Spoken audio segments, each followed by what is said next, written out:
Merci, Monsieur le Président. Monsieur le Président, Monsieur le Premier vice-président, mes chers collègues, notre département du Nord est un grand corps malade. Lorsque nous étions dans l'opposition, nous nous en doutions. Maintenant, nous le savons. Notre département souffre d'asphyxie financière, une terrible maladie qui est en train de gangréner nos collectivités territoriales, abandonnées purement et simplement par l'État. Mais je me permettrai de classer le département du Nord comme un cas à part, une exception dans ce paysage territorial en danger. Non pas parce qu'il est le département que je sers en tant qu'élu depuis 5 ans, mais bien parce qu'il se trouve aujourd'hui dans un état bien plus sérieux que ses homologues, alors qu'il est le premier département de France. Le Nord est très malade, proche de la mort clinique, poussé vers le précipice en raison de la gestion irresponsable de la précédente majorité, qui n'a absolument rien fait pour le soigner. Au contraire, l'ancienne majorité a aggravé son cas en prenant des décisions qui donnent le vertige, plongeant les finances du département dans un gouffre. Je ne peux pas passer sous silence les découvertes que nous avons faites, mes collègues vice-présidents et moi-même, lorsque nous sommes arrivés à la tête du département. Vous vous targuiez l'an dernier d'avoir évité l'impasse budgétaire en maîtrisant les dépenses de fonctionnement. Et pour cause, vous les avez tellement maîtrisées que certaines ne figuraient même pas dans le budget. Oups. Je veux évoquer ici les 109 millions d'euros d'arriérés de frais d'hébergement.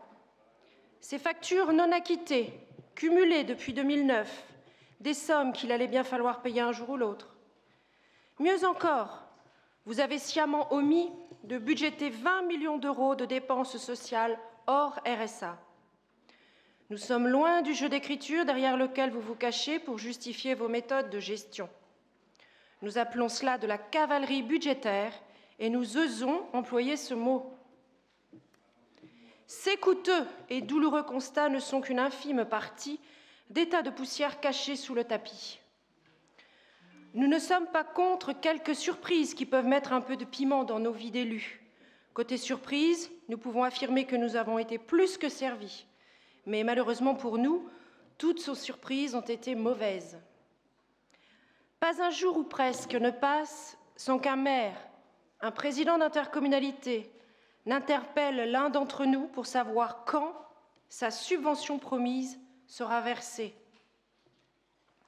Sauf que, et c'est bien connu, les promesses n'engagent que ceux qui veulent bien les entendre, ou pire, les lire dans des courriers signés de la main même des anciens présidents. Au fil de ces dernières années, alors que les marges de manœuvre se rétrécissaient avec la baisse des dotations et la hausse des dépenses de RSA, vous avez maintenu l'illusion que tout allait bien dans le meilleur des mondes. Vous avez manié l'art de la promesse sans vergogne, sans une once de respect pour vos interlocuteurs, de vos citoyens, qui pensaient honnêtement pouvoir compter sur vous, les laissant doucement rêver que leur projet serait financé par le département. À quelques mois des élections départementales 2015, l'ancienne vice-présidente en charge de l'aménagement du territoire signait à tour de bras des contrats de territoire qui contenaient un peu moins d'1 milliard d'euros de projets, 930 millions plus exactement, alors que la capacité d'investissement annuelle du département avait fondu comme neige au soleil. Seuls 527 millions des 930 millions d'investissements inscrits dans ces contrats de territoire ont été entérinés par une délibération mettant en péril des projets soutenus et attendus par les nordistes. Mes collègues et moi avons dénoncé, lors de la commission permanente de février 2015, les 45 millions d'euros d'investissements adoptés. Je ne reviendrai pas sur les coups sortis du chapeau, comme par enchantement, entre les 2 tours des élections départementales pour sauver quelques sièges électoraux. Vous affirmez à qui veut l'entendre que vous avez fait l'effort de maîtriser les dépenses. Certes, les recettes de fonctionnement ont augmenté de 310 millions d'euros entre 2009 et 2015. Sur cette même période, les dépenses liées au RSA n'augmentaient que de 200 millions d'euros, ce qui signifie donc que le RSA n'asphyxiait pas encore le département. Il restait au moins 110 millions d'euros de marge de manœuvre. Or, sur cette même période, vous n'avez pris aucune mesure pour limiter les dépenses. Au contraire, vos choix politiques sont accablants.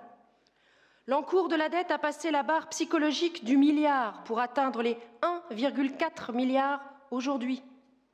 Sur cette même période, les charges de personnel ont fait un bond de 45 millions d'euros et les dépenses de fonctionnement hors RSA ont augmenté de 200 millions d'euros.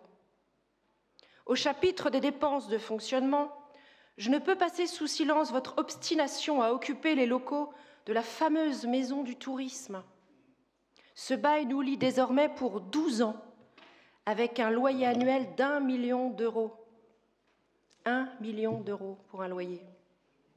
Une somme pharaonique à laquelle les autres partenaires ont préféré renoncer, faisant de la maison du tourisme aujourd'hui une véritable maison fantôme. Côté investissement, je ne citerai que l'exemple du collège Moulin à Lille, qui a coûté 2 fois plus cher qu'un collège classique, soit 38 millions d'euros. Mes chers collègues de l'ancienne majorité, vous avez commis des choix qui ont conduit un peu plus le département du Nord au bord du gouffre. Alors comment expliquer ces terribles erreurs de gestion? Peut-être comptiez-vous sur une inversion de la courbe du chômage tant espérée par le président de la République, mais qui, au regard de la politique menée au niveau national et des chiffres révélés en fin de semaine dernière, ne devrait pas arriver demain. Mesdames et messieurs de l'ancienne majorité, si nous ne connaissions pas votre attachement à notre institution, qu'est le département du Nord, nous pourrions penser que vous avez souhaité sa perte. Et je ne peux croire à cette éventualité. Pourtant, au regard de la situation que nous avons trouvée à notre arrivée en avril 2015 et au cours de ces derniers mois, si vous n'avez pas souhaité sa perte, vous avez mené une politique qui l'a mené droit dans le mur en klaxonnant très fort. Oui, nous avons trouvé une situation catastrophique que vous aviez bien pris soin de cacher. Mais non, nous ne baisserons pas les bras, car c'est d'abord à nos concitoyens que nous le devons. C'est pour eux que nous sommes déterminés à redresser cette situation, au nom du contrat de confiance morale que nous, élus, avons passé avec eux. Nous nous retrousserons les manches et avec vous, je l'espère, nous prendrons des décisions courageuses et responsables, ce que vous n'avez jamais su faire. Nous prendrons ensemble et surtout, nous le ferons pour l'intérêt général de notre département du Nord et de ses habitants. Je vous remercie. Merci, Madame Coteny. La parole est à Bruno Ficheux.